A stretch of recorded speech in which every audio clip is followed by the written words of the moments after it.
Good morning. Hello, ladies. How are you doing? How's everybody doing over there? My two beautiful ladies. How are you doing, guys? It's a lovely day. It really is. The sun is shining so bright.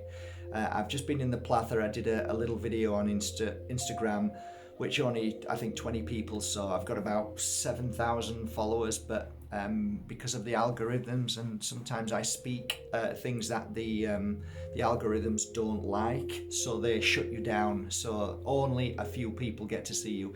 It's basically malicious, but that's the way it is, and that's why we've headed over to Telegram before our main TV comes back.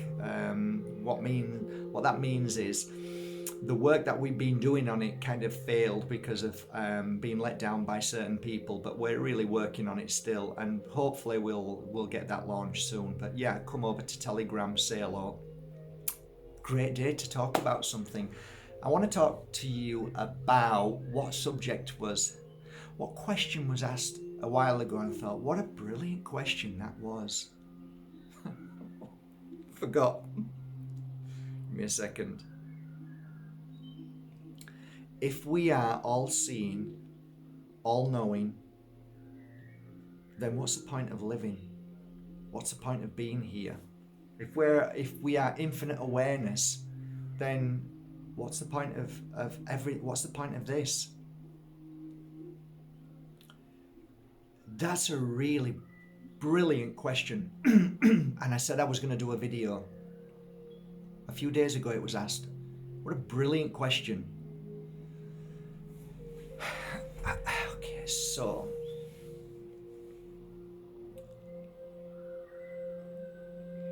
the physical nature from the moment of conception, and for this beautiful miracle to start to manifest into this physical baby, and then comes out of the womb and we hold this baby, is that baby infinite awareness of everything? This is a brilliant question. Brilliant.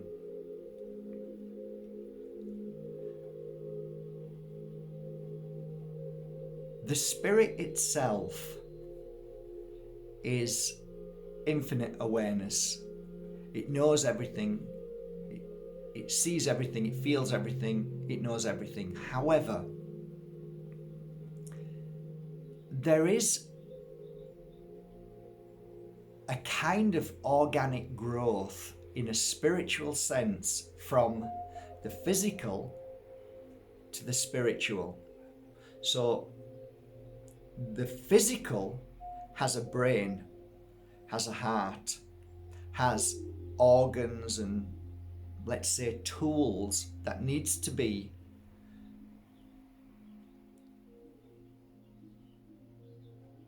kick-started. We need to start to make these work. This is the process of life. So the spirit then can start to become one with all of these working parts. So, first of all, a baby comes into this world and has to see or hear, or vice versa. The child may be blind, and then the more awareness from other parts of the body tools. So their awareness, let's just say for simple sakes, the child needs to start to see and look. So the child's tools of the eyes starts to look around and see, and starts to become familiar of what it sees, the mother, and then the child, the baby, has to become familiar with the senses, all the senses, yeah? So smell. So I can smell my mum, and all of a sudden I can hear my mum, and oh, I wonder what that is. I wonder what that is. So all of what's happening is experience. So that has nothing to do with the spirit. The spirit is separate. The spirit is here around the child, in the child, but I'm just trying to explain that we have to now experience. And experience comes with every single action we take, every footstep we make, every breath that we take. So we're experiencing it. And in that experience, what do I experience from my mum? Well, she's smiling, so I smile back. But then this other child could have an experience of the mother being depressed. So the baby doesn't smile, doesn't know what a smile is, never saw the mum smile ever. That's the experience. There's no wrong or right in the experience. It's just an experience. And what that child gains from that, whether the mother doesn't touch the child, doesn't breastfeed, or does touch the child all the time and love them and hug them, and does breastfeed, is an experience. So through this experience, what happens is the baby grows and starts to memorize and become familiar with its environment. And the environment can be living on an island in the Caribbean or in a city or wherever in the world, but that's their experience. All very different. And through that experience, the child grows and grows, and through the people around that child, they experience different forms of teachings. So this is an earthly life that is teaching the child different aspects of this human being's experience. So we teach each other's experience through practice, through listening, through acting out whatever we do. So that child then starts to memorize in the tool called the brain. So whether that's fear experience, whether that's joy experience, whether that's just a mindset of programming from other people, whether it's limiting or expanding, it's all an experience. So what happens now? This child's growing up and experiencing all these things and accumulating all this vast amount of personal experience on planet Earth, which has nothing to do with the spirit world. The spirit is still always around. Now, here's where the real dilemma has come into this existence. I don't know when, I've never looked into it or talked about it, but I believe there was once a time when humanity realized that the spirit was actually the power source, was the all-seeing, all-knowing, and that what we use for our higher thinking, feeling, and experience and acting. Okay? That's been killed now. This is mocked. The spirit is mocked. It's denied. It's been severed, completely severed. Okay? Severed. And now we have a separation between the all-seeing, all-knowing, which is you. And that separation is that this is you, John, or Mary. That's who you are. You're Mary. No, you're not. You are this beautiful, powerful, all-seeing, all-knowing, amazing spirit. No, I'm not. It's invisible. This is who I am, physical. I'm ill. I'm sick. I'm rich. I'm poor. No, you're not. You are this beautiful light. So we've severed that. So when people say, what do you mean we're all seen and all? Well, you're never going to see it because you're separated from it. So what happens is, a long time ago, I believed the very, very knowledgeable and very, very sinister people of this world realize that if we can separate this spirit, who they are, and cut it and put a brick wall up there so you can't get, your physical is only that and that's what you manifest, but your spirit can't actually help you, then you are clearing a way for you being the ultimate power and everybody else being basically programmed. And that's what we have now. There are people in this world who are seers, guides, shamans, healers, psychics, soothsayers, seers, people who realize that there's something very wrong and they wanted to connect to this beautiful me, This is who I am. I want to connect to my spirit. So my physical wants to go into my spirit. How do I do that? Well, that has been lost or been hijacked by the very people who know exactly what they're doing. So how do you do that? Well, you feed them poisons. You feed them poison water. You tell them that there's no such thing as spirit. You tell them that there's only such thing as death. You tell them that you're gonna die. You tell them that you're gonna be ill. You tell them all the negative things that could happen. And the separation between this physical experience and your spiritual is severed, because this is experiencing so much pain, so much fear, so much depression, so much low energy, that this can only come together when this is in its full working, beautiful senses and healthy and joyful. Okay, that's when they come together.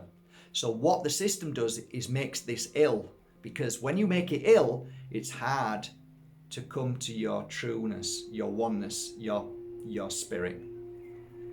So I think what I'm trying to say is, right now, if people ask me and say, what is this all about? I say, we have to go back to the beginning, and that is to heal ourselves. Heal this. Forget the spirit. The spirit's always healed. It's always, it's everything. It's healed. It's perfect. It's one. But this isn't. And that's why I've been trying to tell people, when you have that, what goes into your body does this, doesn't do this, does this. And it makes it more and more separate. That's why more and more people are sending me messages saying, I don't feel me. Exactly, meaning you don't feel your spirit. That's what you're saying. You don't realize you're saying it, but it's true. I don't feel me anymore, meaning your spirit is going away. You're finding it hard to connect. It's a metaphor, but what I'm saying is you're finding it hard to feel yourself. Because if you're ill, you just want to lay down and do nothing. You just want to, life's not even worth living. And that's why people are taking their lives, and people are sad, and people are angry, and anger takes you away from your spirit. Sadness takes you away from your spirit. If you start to eat correctly, if you start to get rid of all the toxins from your body, if you start to get rid of all the little things that are alien in your body, if you start putting nature into your body, everything that nature gave you is healing. Whatever isn't nature is poison. Whatever's man-made is poison, right? That's the way it is, and poison to the spirit. Your body came into this world where you are to eat correctly, which is organic fruit and veg, not pesticide sprayed, because that goes into your body and okay. Water, you don't drink from bottled water, because bottled water, if it's plastic, you're going to get your plastic inside that and you're going to drink plastic. So people say, oh my God, Mark, I started drinking spring water and within a month, I'm a different person. Mark, guess what? Go on. I started eating. I went to my organic local shop and sourced local food. What do you mean local food? Food that is planted in my area, which is for me, because this is where I was born. And you're never going to guess what. Go on, tell me. Mark, I started switching the MSM off. I started not listening to the politicians. I started believing in myself and started meditating. Mark, guess what? I started to do healing, self-healing on myself, started to use natural oils and incense. Mark, I stopped listening to my family having a go at me, being nasty, and started believing in myself and started working on myself and started to believe and love myself and started to love myself, and I started to feel spirit. I started to feel, and I'm thinking things that I've never thought before. I'm feeling things that I've never thought before. Hello? Hello? Hello? Congratulations! It's great, isn't it? It's amazing. I've never felt better in my life. Exactly. I'm writing a book. I'm sharing my love with people. I'm helping people. I've never felt better in my life. I feel joy in the morning. I don't know why. Hallelujah.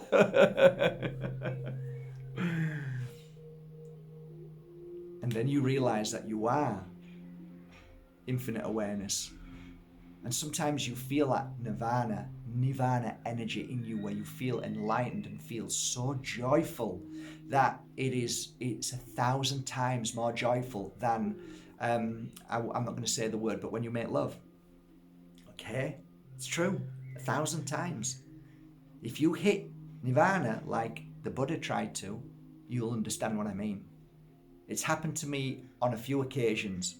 And I can tell you that my body went into a vibration. My body shook for a few moments. It felt like a couple of minutes, but it was probably only 30 seconds, 20 seconds, maybe 10 seconds. But I realized then there is something that you can walk towards. There's something worth heading for. How do you do it? You don't need to do it in the ayahuasca way. You don't need to do it in all of these hallucinogenics trips. You can do it naturally. And you know what, guys?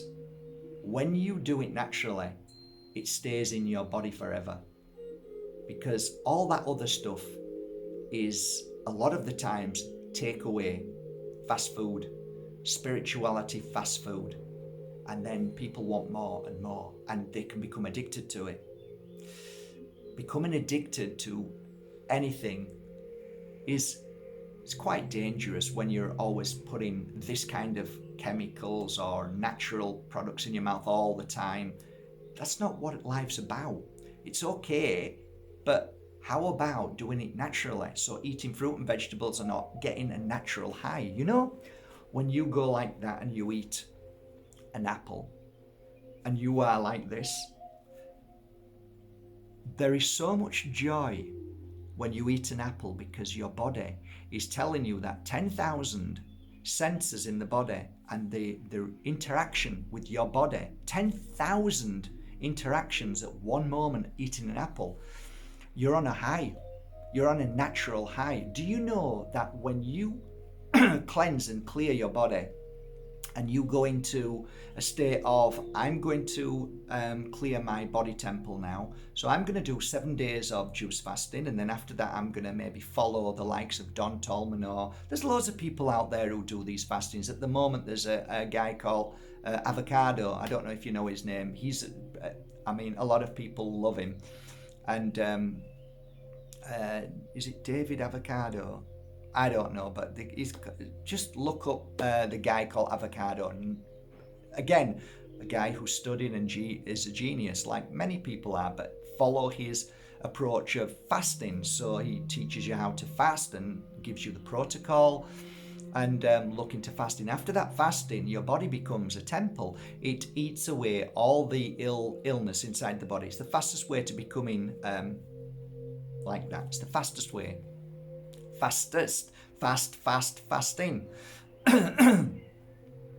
And the ancients knew about this. The Egyptians, the kings, queens, all of them, they used to fast once a month. And they do different types of fasting. So there'd be the rainbow fast, which is every colour of the rainbow is what you eat every day. So once a day you eat this colour of the rainbow, that colour of the rainbow. So once you've eaten, just go to Don Tolman and listen to some of his teachings. And when you get to the very end of the rainbow, you get to the pot of gold, which is you. So the pot of gold was you, because back in the ancient Egyptian times, gold was healing. It was pure healing. Gold was pure healing. So if you were described as a gold, it means that you are healthy and healed. Anyway, so when you naturally heal yourself, or when your body heals itself, and you take these simple steps to healing, you become one with your spirit. And once you get that connection, then you become a partnership. You become one. So one heals the other. One helps the other. One sees, one helps. It's a perfect combination. So then you two come together as one, and then you live an earthly experience in a higher vibration. Every day, there's this perception that the spirit world is jealous of us. It's a great analogy, but I don't think they're jealous of us. I think what people misinterpret that they're jealous because they can come here anytime they want, but they watch us and find it fascinating to how we are and how we behave. So when we're in the spirit world, our spirit is all seeing, all knowing, perfect, and one with everything. There is aspects of spirit as individual, but it's hard to explain. But we're not individual, we're one. So it's very hard to. It's like mother and child. You ask a mother, is this your child? Well, this is me. It's part of me. It's who I am. This is me. So if I separate you from your child, it's separating myself, right? But it's not you. Yes, it is. It's me. It's me. This is me. So it's kind of like that feeling that I am you and you are me. And that's kind of like the spirit world. We are all... the metaphor where we say we take a drop of water from the sea and it becomes singular is who you are in this world of many people. But drop yourself back into the ocean and you become one with the ocean. So you're not separate anymore, you're one. And that's a good analogy. That's kind of like how I feel it when I speak to spirit. Because I don't speak to them as, okay, one person, I speak to them as one. But are they jealous of? They're not jealous of us. I think more than anything, they work side by side us, and they watch, they see, they learn and experience through our experience. So through our eyes, through our heart, which is the spirit world. Our heart is when we are in our heart, when we are... There is so many aspects of this conversation I could go down about the connection to when we go into shock, or when we go into the moment where we go into a real deep pain or sadness. We shoot straight into the heart. There's a point where we go out of the head and we go straight into the heart. I don't know if you've ever experienced that, but if you've had a shock at any given moment, right, which is like you might be about to be knocked over or you're falling off a cliff, you go straight in here. You go into this heart mode, and this is a safe place because it's your spirit is comforting you. So you go in here, this just switches off. Interesting, eh? Why does that switch off? Because it isn't strong, it's weak. It switches off when it has no idea and it blanks you out. Why is that? Why do you go blank and all of a sudden, just as you're about to have an accident, you say, it felt like I was in a dream. That's right. Yes, right. Because you weren't here, you were in here. You were in your truth and it was safe. And if you've ever had an accident or you've ever fallen, you go into this safe mode. So you actually don't feel that kind of pain till after, and you go into your brain mode. You go into the physical. But what I'm saying is that the spirit is always the one to look after you. So when you say, oh my God, I'm worried about death. Death is a beautiful thing in the sense that we don't die because we go into our spirit again. So that's gone and we're now who we are. And that's why a lot of the times, if I've ever been with somebody and they're moving into the light, it's a beautiful experience because the physical pain is gone and now they're in their trueness, their oneness, all seeing, all knowing, and powerful and forever. You don't die. You don't die. If everybody knew this, everybody would say, up yours with what you're saying. I'm not frightened of anything. I'm not frightened of no needle. I'm not frightened of you. I'm not frightened of anybody. I am all seeing, all powerful. I will heal myself. I have an immune system and I am working towards that. So keep your chemicals and your poisons away from me. That's it, guys. So I hope this answers your question. Yes, this is always you, but this is just a suit that gets old Whether you keep it clean or not, it's up to you. Whether you brush it down and clean it and give it a wash and whatever, it's up to you. That's your choice. This is you, and this never dies. It never gets old. It never feels bad. It never feels good. It's just constant. It's just there saying, hey, whenever you want me, I'm here. But if you want me, you've got to work on yourself. You've got to work on yourself. You've got to look after yourself. You've got to believe in yourself. You've got to heal yourself. You've got to go back to your senses and be the best you can be. And I will then be able to connect with you, my beautiful suit body. And then we work hand in hand. Ooh, hey, we work hand in hand.